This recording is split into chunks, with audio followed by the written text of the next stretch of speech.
बोले जिनके व्रत अच्छे हैं, ये जम्बू द्वीप, प्लक्ष, शालमली, कुश, क्रौंच आदि जो द्वीप है ना, हमारे पंडित जी लोग जब संकल्प कहते हैं जम्बू द्वीपे भारते वर्षे भरतखंडे, ये सब देखो ये इन्हीं का ही काम है, हो प्रियव्रत जी का ही काम है। इन द्वीपों का निर्माण ही इन्हीं ने किया। ये प्रियव्रत जो है ना, ये महाभागवत है, इनके नाम में ही प्रिय लगाया हो। जिसके नाम में प्रिय लगा होगा कितना प्रिय होगा। इनने 7 द्वीपों का निर्माण किया। ये जम्बू द्वीपे कहते हैं हम, जम्बू द्वीप, लक्षद्वीप, शालमली द्वीप, कुश द्वीप, क्रौंच द्वीप, शाक द्वीप और पुष्कर द्वीप, ये 7 द्वीप हैं। इन 7 द्वीपों में कौन सा द्वीप चल रहा है जहां पर हम बैठे हुए हैं? बोले जम्बू द्वीप है। जहां पर आप बैठे हो 7 द्वीपों में से हम जम्बू द्वीप में बैठे हैं, भारत वर्ष में बैठे हैं, भरत खंड में बैठे हैं, आर्यावर्त में हैं, उत्तरांचल प्रदेश में हैं, नैनीताल जिले में है ना, बस गांव में है, और जोशी जी के घर में है, व्यासपीठ के सामने है। ये संकल्प हो गया। संकल्पम कर्म मानसम। संकल्प माने क्या? मैं कहां पर बैठा हूं और क्या कर रहा हूं, यही तो है संकल्प। बस हो गया। संकल्प माने कोई विशेष चीज नहीं होती है। पंडित जी इसको संस्कृत में कहते हैं, आप हिंदी में कह दो। अब गया में जाओगे तो गया के पंडित जी लोगों को संकल्प लगाना नहीं आता है, वो ऐसे ही कहते हैं, तो बोलो तुम्हारे मामा मामी, फूफा फूफी, दादा दादी, ईजा ईजी, ऐसे कहते हैं। उनके संकल्प भी ऐसे लगते हैं, उनको आता ही नहीं है संकल्प लगा। अब यहाँ हमारे कांडपाल जी कहेंगे तो पितृपितामह प्रपितामह ऐसे कहेंगे। ये सब भाषाएं, क्योंकि ये जो संस्कृत भाषा है, भाषाओं की सबकी जननी है, माँ है, श्रेष्ठ है, इसलिए इस भाषा में बोलना अच्छी बात है। तो ये प्रिय व्रत है ना। तो प्रिय व्रत के आग्नेय हुए, आग्नेय के नाभि है, नाभि के पुत्र हुए ऋषभ देव। ऋषभ माने होता है श्रेष्ठ। हाँ, ऋषभ माने क्या होता है? श्रेष्ठ। यह भगवान का श्रेष्ठ अर्थ। बोले ऋषभदेव भगवान की। भगवान का एक अवतार है ऋषभावतार। ये भगवान का कर्मा अवतार है। कौन सा अवतार है? कर्मा अवतार। भगवान अलग अलग अवतारों में जन्म लेते हैं। इनने कर्मा अवतार में सन्यासियों को सन्यासी धर्म का उपदेश दिया है ना। आगे इन्हीं के वंश में 9 योगेश्वर भी होंगे। तो इन ऋषभ भगवान ने क्या करा? इंद्र ने वर्षा कर दी, इनने इंद्र की बारिश को क्या कर दिया? रोक दिया। हाँ, इनका विवाह जयंती से हुआ। इनके 90 पुत्र हुए। कितने हुए? 90 में से 81 पुत्र तो कर्मकांडी हो गए और 9 पुत्र हुए नव योगेश्वर। क्या नाम है उनका? कविर हरि अंतरिक्ष प्रबुद्ध पिप्पलायन आविहोत्रोत द्रुमिलश्च समसः करभाजन। ये नव योगेश्वर है। हाँ, तो इनके जो ज्येष्ठ पुत्र हुए उनका नाम क्या है? भरत। इनके जो ज्येष्ठ पुत्र हैं उनके नाम से हमारे देश का नाम क्या पड़ गया? भारत। वैसे हमारे देश का नाम पहले क्या था? अजनाब खंड। क्या था?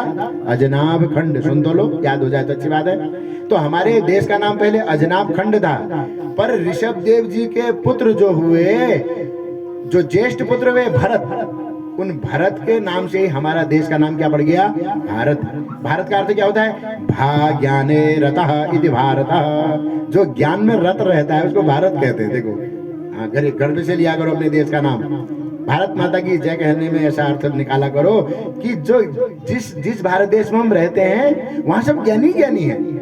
भा ज्ञाने रतः, जो देश हमेशा ज्ञान में रहता है। देखो, आप सब लोग ज्ञान की चर्चा कर रहे हो ना, देखो बैठ करके। ऐसा देश कहाँ होगा? कौन सुन रहा है जो बैठ करके भगवान की कथा? और यही नहीं, कहाँ कहाँ हो रही है कथा।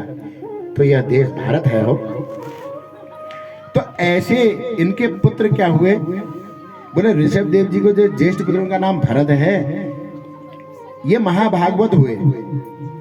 तो इनने अपना राज्य का सब त्याग कर दिया। एक बार एक गंडकी नदी के तट पर चले गए, तप कर रहे थे। वहां पर तप कर रहे थे तो बड़े महाभागवत थे, भगवान के परम भक्त थे। और जब ये तप कर रहे थे नदी में, तो उसी बीच क्या हुआ? हिरणों का एक झुंड भाग रहा था। उनके पीछे एक शेर दौड़ा। एक हिरणी गर्भवती थी। जैसे ही शेर नदी को पार कर रहे थे, नदी में कूद रहे थे, शेर ने दहाड़ मारी तो उस हिरणी का गर्भ गिर गया, उसका शावक गिर गया। उस शावक को देख करके इनको दया आ गई। शावक को बाहर ले आए, नदी से बाहर निकाल के ले आए। नदी से बाहर निकालना तो अच्छा था, उस शावक को पालन पोषण करने लगे। पालन पोषण भी कोई बात नहीं, थोड़ा बड़ा कर दिया, उससे मोहित हो गए। हुए इतना प्रेम हो गया, अब संध्या पूजा कम करते थे, उसकी सेवा ज्यादा करते थे। और वो प्रिय भी इतना अच्छा था, जब ये संध्या करते थे तो अपने सींगों से इनके पीछे खुजली करता था, इनकी पीठ में। और जब ये ध्यान में ध्यान करने बैठते तो इनकी गोद में आगे बैठ जाता था। तो प्रेम तो होना स्वाभाविक है। तो मोह हो गया हो, ये मोह कभी फंसा भी देता है हमको। कहाँ इनको भगवान को प्राप्त करना था, ये उसकी वजह से इतने ऐसी इनकी दशा होगी, अगला जन्म लेना पड़ गया इनको। एक दिन वह जो हिरण का शावक था वह जंगल में भाग गया, ये रोते रोते उसको ढूंढने लग गए। अपने पत्नी को ढूंढते, बच्चे को ढूंढते, तो कोई बात थी, उस हिरण के शावक को ढूंढते हैं जंगल में रोते रोते हुए। ऐसी गति हुई। देखो सज्जनों, मरते समय वही सोचना चाहिए जो सोचना है। मरते समय जो सोचोगे अगले जन्म में वही हो जाओगे।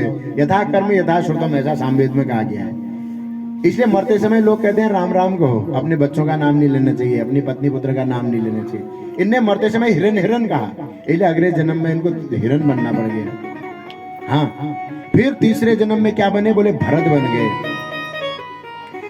अंगिरा वंशी ब्राह्मण के घर में इनका जन्म हुआ। फिर इनको 3 जन्म लेने पड़ गए मोह के कारण। फिर ये भरत जी बन गए। अंगिरा ऋषि के, अंगिरा जो वंशी ब्राह्मण थे उनके घर में इनका जन्म हो गया। तो सज्जनों, अंते यामदीसा गतिर भवे, इनको ये बात पता थी, अपने 3 जन्मों की बात पता थी। इसलिए इस जन्म में तो ये पागलों की तरह, उन्मत्तों की तरह घूमते रहते थे। और ये ब्रह्मज्ञानी है, इनको आत्मज्ञान है। तो एक बार ये जंगल में घूम रहे थे, एक राजा को बलि चढ़ानी थी। तो राजा इनको पकड़ के बलि चढ़ाने के लिए ले गया, तो इन्हें ना भी नहीं कहा। देखो, ये इनकी स्थिति है। सीप की चाप सके कोई ताशु, बड़ रखवार उमापति जासु। पर वो राजा इनकी बलि तो देना चाहता था, वो कापालिक, पर बलि कैसे देता, क्योंकि ये तो साक्षात पर ब्रह्म